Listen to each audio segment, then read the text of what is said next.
Hello dear fans. What is the law of conservation of energy? The energy conservation law is a generalization of experimental facts. Now it is considered a general physical law that has no exceptions.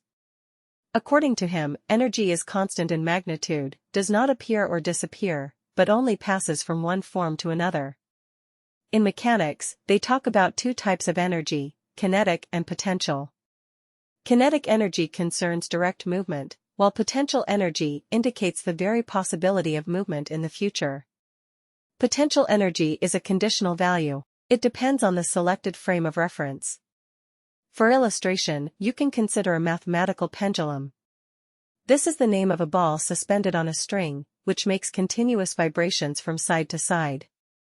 In extreme positions, it stops, but its potential energy is maximum. Passing through the center, the ball moves with the highest speed and has the maximum kinetic energy. The potential energy of the ball in the middle position is zero.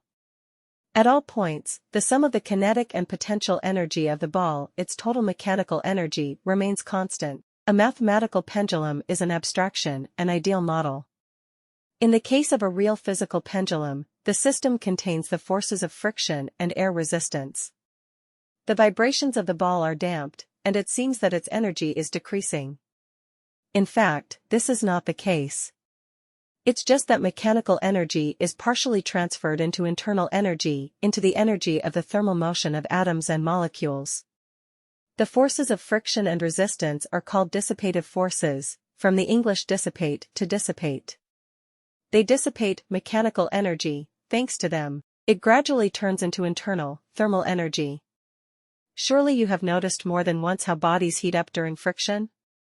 The production of fire by friction is based on the same principle. Thus, under the influence of dissipative forces, inelastic shocks and other processes, the body temperature rises. This is due to an increase in the kinetic energy of atoms and molecules of the body in their chaotic movement. As science develops, it is required to introduce new types of energy, electromagnetic, nuclear, etc. The concept of energy, thus, is continuously expanding. The principle of conservation of energy pushes scientists towards new research. Any apparent violation of this law suggests that there are phenomena that do not fit into the framework of existing scientific theories. This is exactly what happened with the discovery of radioactivity and neutrino particles. Thanks for watching.